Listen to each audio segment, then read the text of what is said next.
Okay, may buntag sa tanan. Okay, so karon atong padayunon no ang atong pagbasa sa pulong sa Ginoo sa libro sa Genesis or sa Genesis unsa kay pagbisaya no. Genesis magyapon ang atong pagbasa nato di ba sa Bible, sa first book of the Bible. Okay, so karon na ta sa chapter 25. Kay last time atong nahuman ang chapter 23 og 24, no? Sa atong padayonon ang chapter 25. Kini igsoon ato lang pagbasa no nya. Atong Tagalog kahigayunan ang balang espiritu sa Ginoo nga maoy maghatagan nato og kanang conviction ba kung unsa ang iyang gusto ipasabot, unsa iyang gusto ihatag nga lesson sa tuwa diri ang part karong buntag. Okay? So magampo sa ta. Ginoong Dios, salamat kaayo Lord nining takna nga imong gihatag kanamo Ginoo. And Lord, samtang kami maminaw o makabasa sa imong pulong, I pray God nga imong balang espiritu o Dios mo'y mamuhat sa among taliwala. Dalaygon ikaw Ginoo sa walay katapusan, ikaw among ginaimbitahan Lord. And ikaw Ginoo ang among ginatuboy sa kahitasan. Have your way God and let your will be done now and forevermore. In Jesus' name I pray. Amen. Okay. So karon atong basahon sa chapter 25 verse 1. Okay. Nangasawa si Abraham og laing babay nga ginganlag Ketura. Okay, so remember last time, I think sa chapter 23 nga si Sarah namatay. So nahimong biyudo si Abraham. So nangasawa siya og laing babay nga ginganlag Ketura. Verse 2, nanganak si Ketura kang Zimran, Joksan, Midian, Esbak, og Showa. Showa. Marag sounds ko Chinese Showa. Okay. Verse 3. Si Joksan maoy amahan ni Sheba og ni Dedan. Og ang mga anak ni Dedan mao sila si Azorim, Letusim, og Liumim. Ang mga anak ni Midian mao sila si Epa, Iper, Hanok, Abida, og Elda. Kini silang tanan mga kaliwat ni Ketura. Okay, so verse 5. Okay, verse 5. Si Isaac maoy gipasunod ni Abraham sa iyang kabtangan. No. Syempre no kay siya man ang bugtong anak ni Abraham ug ni Sarah, di ba? Nya, ang uban niyang anak sa ikaduha na niyang asawa. So ang tanang kabtangan gihatag kang Isaac. Ang verse 6, ingon siya verse 6. Apan sa wala pa mamatay si Abraham, gihatagan niyag mga gasa ang mga anak niya sa uban niyang mga puyo-puyo. O gipaadto niya sila sa silangan aron mahilayo sa iyang anak nga si Isaac. Okay, sa verse 7. Miabot si Abraham sa edad nga 175. Namatay siya nga tigulang nakaayo og natipon ngadto sa iyang katawhan. Verse 9, gilubong niya si Isaac og ni Ismael didto. Okay, so gilubong si Abraham ni Isaac og ni Ismael didto sa langob sa Macpela sa uma ni Ephron nga anak ni Zohar nga Hitihanon sa silangan sa Mamre. Ang maong uma napalit ni Abraham ug gikan sa mga Hitihanon. Didto gilubong ni si Abraham sa gilubngan sa iyang asawa nga si Sarah. So gitipon silang duha sa usa ka langob. Verse 11. Sa namatay na si Abraham, gipanalanginan sa Dios si Isaac nga didto magpuyo duo sa atabay sa Berlahairoy. Mo ni ang katong tubod or kanang balloon, no? Sa atabay nga Berlahairoy. Okay. So verse 12. Mao kini ang mga kaliwat ni Ismael, ang anak ni Abraham kang Agar nga Ehiptihanon, mga ulipon ni Sarah. Okay. Ang mga ngalan nila gikan sa kamagulangan ngadto sa kamanghuran mao kining mosunod. Nebayot, Kedar, Adbiel, Mibsam, Misma, Duma, Masa, Hadad, Tema, Jitor, Napis, og si Kidema. Kidema. Okay, verse 16. Mao kini ang mga anak nga lalaki ni Ishmael og ang ilang mga ngalan mao ang ngalan sa ilang mga balangay og mga kampuhanan. So, kampuhanan nila. So, okay, verse 12. Sila, sa ba to? Wait. So, sorry ha. Okay, so verse 14 na data. Misma duma masa Hadad temati ti Jitor napis og si Kidema. Okay, 16. Mao kini ang mga anak nga lalaki ni Ishmael ug ang ilang mga ngalan mao ang ngalan sa ilang mga balangay ug mga kampuhanan. 12 sila kabok. 12 sila ka pangulo. Usa sa matag tribo. So, naay 12 ka pangulo. Usa-usa sa matag tribo. Okay. Okay. Verse 17. Ang edad ni Ishmael, 137. Dihang namatay siya o gilubong siya tipon sa iyang katawhan. 18. Nagpuyo ang mga kaliwat ni Ishmael sa tunga-tunga sa Habila o sa shore. Sa silangan sa Ehipto, paingon sa Assyria. Milain sila pagpuyo sa tanan nilang kaparyentihan. 19. Mao kini ang sugilanon mahitungod ni Isaac nga anak ni Abraham.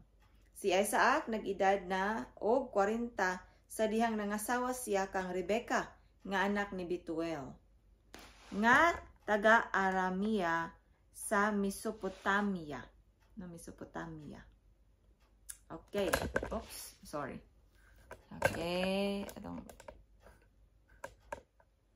So, Mesopotamia. Okay, si Rebecca, igsuon ni Laban nga taga Aramea usab. Okay, sa 21, wala manganak ang asawa ni Isaac. Busa nagampo siya sa Ginoo. Gidungog sa Ginoo ang iyang pag-ampo ug nagmabdos si Rebecca. 22, sa nagdinot anay na ang mga Sa nagdinot anay na ang kaluha sulod sa iyang tiyan, miingon si Rebecca, nganong ingon man niini ang nahitabo kanako?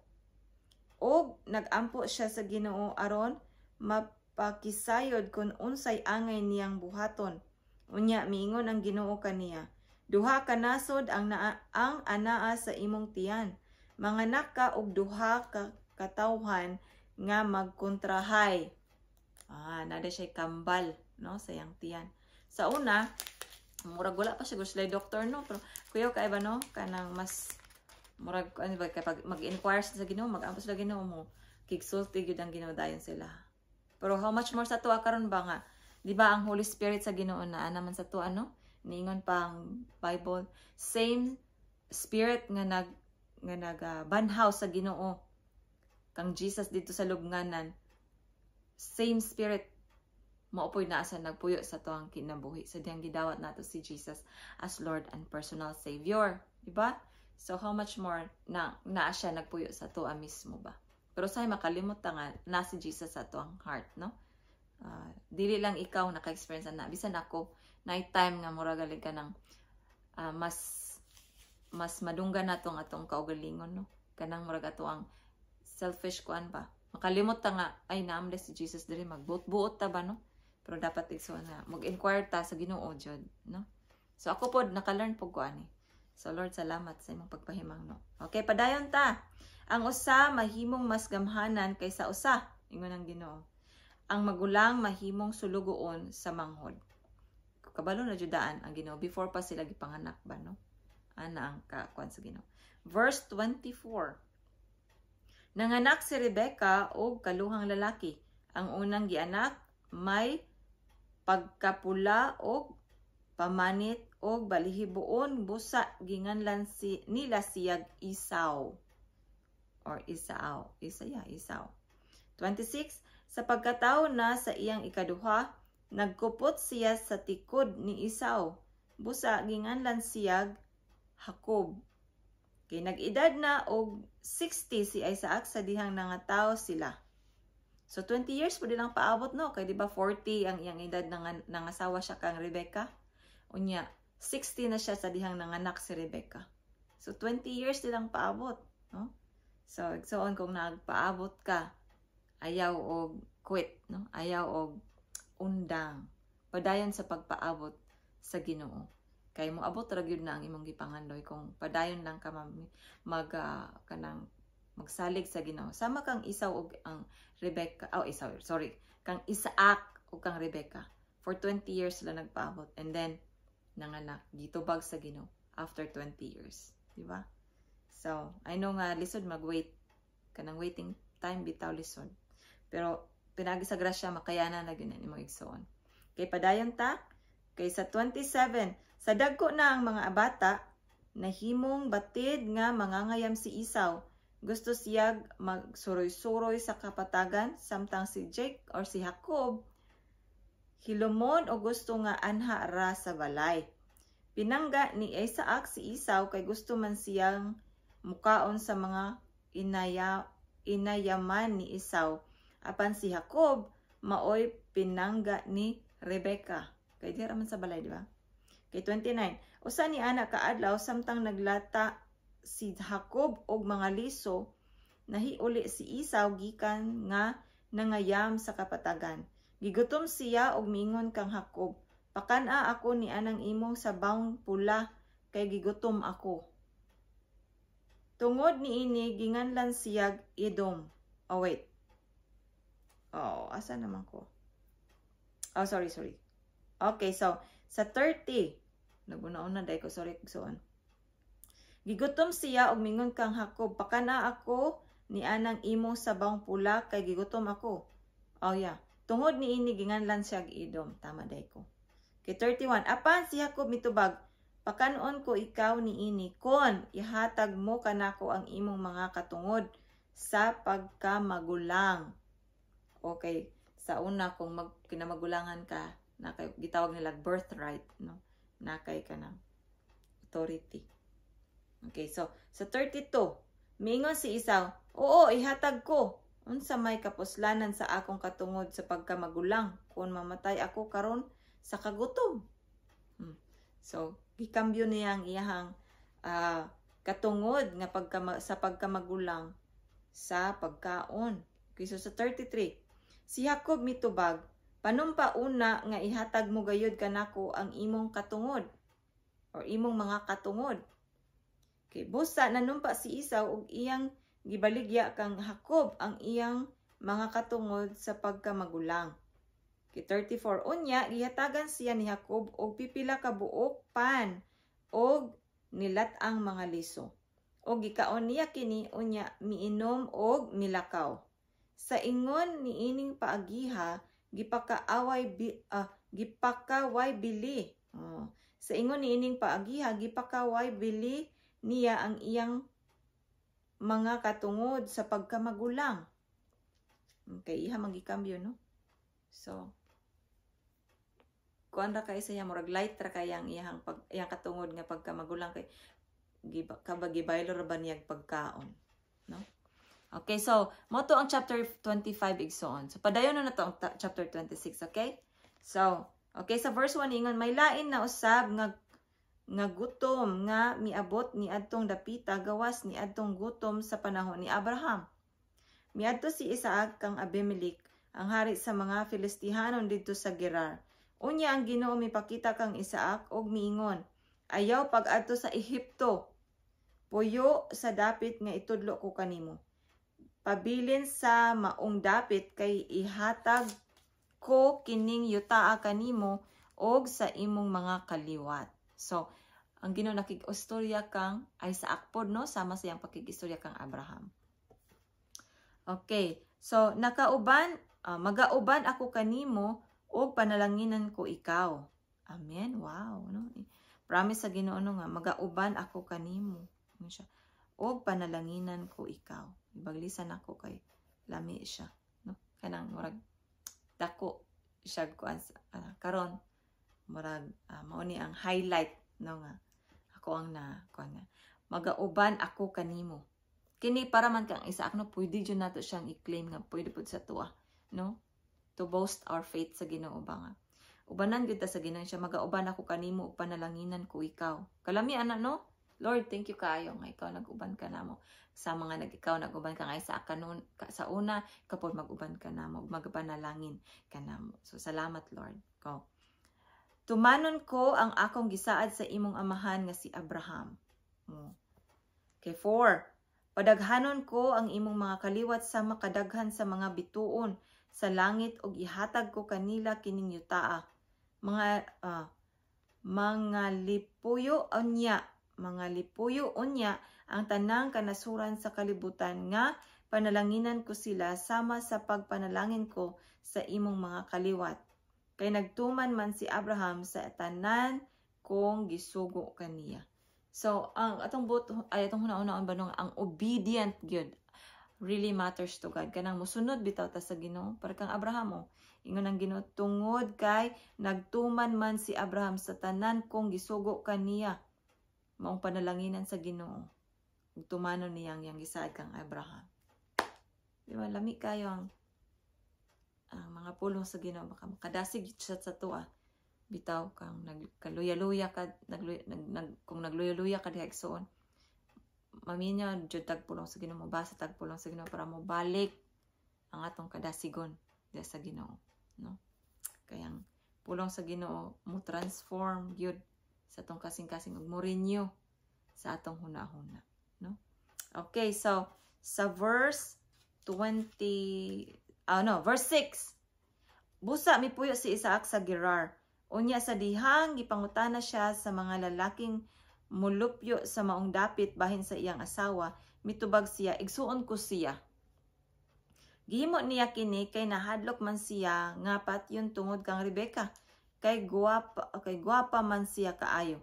Unya sa dugay-dugay na si Isaac didto, nakita ni Abimelech gikan sa bintana sa iyang palasyo nga nagakos si Isaac og si Rebecca. Busa gipatawag ni Abimelech si Isaac o giingnan. Sa walay duha-duha asawa mo siya. Apan nganong miingon ka man ngigsuon mo siya. Murag ang nahitabo kang Abraham o kang Sarah sa una. Mo po'y gihimo ni Isaac ni Rebecca, no? Ning repeat pa, no? Ako okay, so si Isaac mitubag, nahadlok ako nga patyon ako sa mga tao kung mutugan ako nga siya akong asawa. Similar pod sa lagrason ni Abraham, no? Nahadlok sila nga patyon sa mga tao mao nga ilang gihimo ang pagpamakak nga igsuon sila imbis nga mayon sila asawa, no? Okay, so verse 10.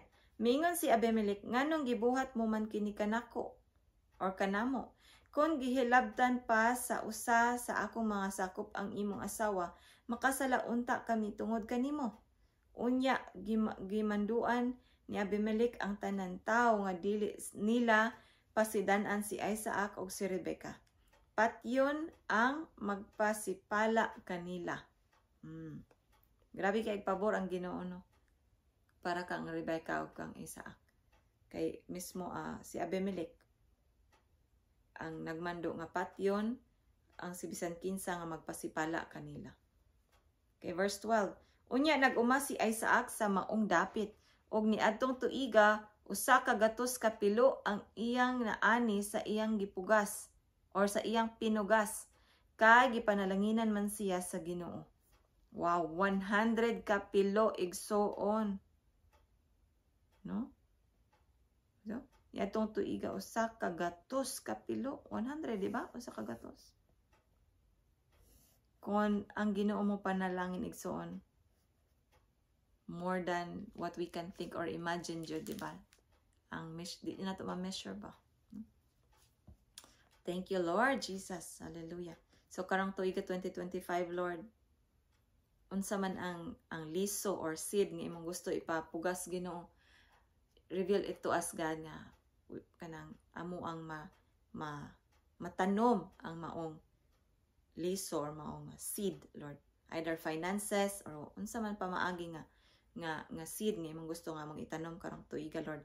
Aron kami pod muani og usa ka gatos ka pilo karon nga tuig. In Jesus name. Lord, thank you daan. Dalagan ikaw. Okay, so verse 13.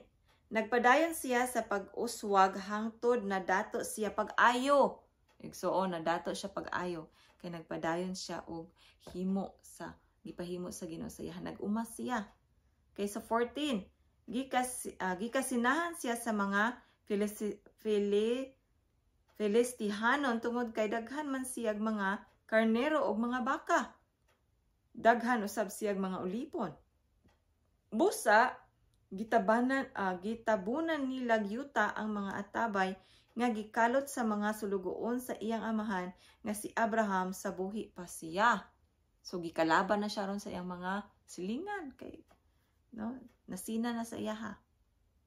Verse 16. Unya miingon si Abimelech kang Isaac. Pahawaa dinhi kay unya miingon si Abimelech kang Isaac. Pahawa dinhi kay mas gamhanan paman kamo kay kanamo. Busa mibiya si Isaac og didto na magpuyo sa walog sa Gerar. Okay. Gipakalot niya pag-usab ang mga atabay nga gikalot kaniadto sa mga sulugoon sa iyang amahan nga si Abraham apan gitabunan sa mga Filistihanon sa pagkamatay na ni Abraham. O ginganlan ni Isaac ang maong mga atabay sa mao gihapong mga ngalan nga gingalan ni Abraham niini. Verse 19. Nagkalot og atabay ang mga sulugoon ni Isaac didto sa walog og nakakita silag tubod. Unya giaway sa mga bakero nga taga Gerar ang mga bakero ni Isaac kay ila man kuno ang tubod. Busa ginganlag isik ni Isaac ang maong atabay kay giaway man siya sa taga Gerar. No. So kung buto na iya hatong atabay kay ang tagiato iya mang papa. Pero daghay away. So ilang gitabunan. So nagkuha na sila no. Nagkasamok na pod. Okay, verse 21. Unya nagkalot na usab og laing atabay ang mga sulugoon ni Isaac o giaway na usab sila busa ginganlan ni Isaac og Sitna ang maong atabay. Unya mibalhin siya sa laing dapit og nagkalot didto og laing atabay og wala na siya sa muka busa ginganlan niya kinig Rehobot. Mingon siya, karon gihatagan na gayud kita sa Ginoo og kagawasan dinhi niining yutaa og mauswagon gayud kita dinhi. Gideclare na daan ni Isaac no na gitagaan na ta sa Ginog lugar kay wala naman sila gigukod, wala naman sila giaway nga nakakuan sila dito alaing atabay no. Ingon siya niining yutaa og karon gihatagan na gayud kita sa Ginoo og kagawasan dinhi niining yutaa og mauswagon gayud kita dinhi no. Mao pa ilahang pagtunob na siya declaration nga magmauswagon sila ditong dapita. So on lami di ay nga magdeklar pod ta no kay ang Ginoo kuan kay siya mo kanang eager kaayo ang Ginoo nga mo bless sa tuwa. Kung kita sincero nga magdeclare nga launay pagtuo ba nga ang Ginoo jud muhimo bitaw no. Ikay tan-awa mao pala pag abot nila Isaac niingon na siya dayon karon gihatagan nagayod kita sa Ginoo og kagawasan dinhi niining yutaa og maswagon gayud kita dinhi, di ba? No? Nanay declaration daan. So 23 unya mibalhin si Isaac ngadto sa Beersheba. 24 og ni adtong gabhiuna mipakita ang Ginoo kaniya og miingon, ako ang Dios ni Abraham nga imong amahan. Ayaw kahadlok kay ako nag-uban kanimo. Panalanginan ko ikaw og padaghanon ko ang imong kaliwat tungod sa akong sulugoon nga si Abraham. Kalami no kanang pilailang Ginoo sa mo, ako ang Ginoo sa imong amahan nga si Abraham. Wow. Pinasahi, no? Okay, so verse 25 igsoon. Og naghimo si Isaac og halaran didto og gisimba niya ang Ginoo. Didto nagampo siya og gipakalot niyag atabay ang iyang mga sulugoon. 26. Unya gikan sa Gerar si Abimelech nakakita kang Isaac kauban si Abimelech ang iyang magtatambag nga si Azuha og ang general sa iyang kasundaluhan nga si Pico. Nangutana si Isaac kanila, nganong nakikita man kamo kanako kon kaniadto kaaway man ako ninyo o gihinginlan man gani ako ninyo? 28. Og mitubag sila, karon nasayod na kami nga nag-uban ang Dios kanimo. Hallelujah. Wow. Nag-uban ang Dios kanimo. Amen. So bisan pag-awayon dahil tagsoon. Tabangin mi Lord. Bisan pag-awayon dahil tagsoon dili ra tama nga ni malos, no? Kaya diha makita nila nga na Juday tayo Ginoo. Hallelujah, Lord. Help us, God. Busa nakahuna-huna kami sa paghimog pinanumpaang kasabutan uban kanimo. Buot kami nga musaad ka nga dili mo kami samukon ingon nga wala kami magsamok kanimo. Maayo kami kanimo ug wala na namo hilabti sa pagbiya mo. Karon gipanalanginan ka sa Dios. Unya naghimog kumbira si Isaac alang kanila og nangaon sila og nag-ingon or nag-inom nanginom. Sorry. O nagkaon og nanginom. Okay, verse 31. Sayo sa buntag naaray sila at tubangan inubanag panumpa. Nansa na nakuha na kong mata kan murag nalibot. Sorry. Okay, so ingon siya diri. Unya naghimog kumbira si Isaac alang kanila og nangaon sila og nanginom. 31. Sayo sa buntag nagsinaaray sila inubanag panumpa. Okay, so unya gipagikan sila ni Isaac og na mauli sila nga may pakigdait. 32. Nganong kadtong niadtong adlaw miadto kaniya ang iyang mga sulugoon aron pagsugilon nga ang atabay nga iyang gikalot may tubig na. May tubig na. Ginganlan ni Isaac ang maong atabay og Siba. Tungod niini ang siyudad ginganlan og Beersheba hangtod karon. Kapita tama humaligsoon. Verse 34. Okay. Nag-edad og 40 ka tuig si Esau sa dihang nangasawa siya kang Judith nga anak ni Bere nga Hithanon.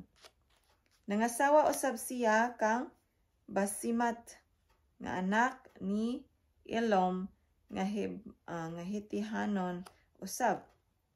Ang mga asawa ni Esau nakapuyo pag nakapasubo ang mga asa naman ko ang mga asawa ni Esau nakapasubo pag ayo kang Isaac o kang Rebecca.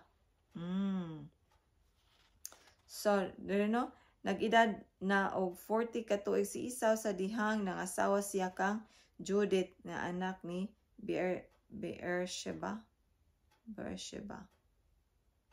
nga nangasaa nga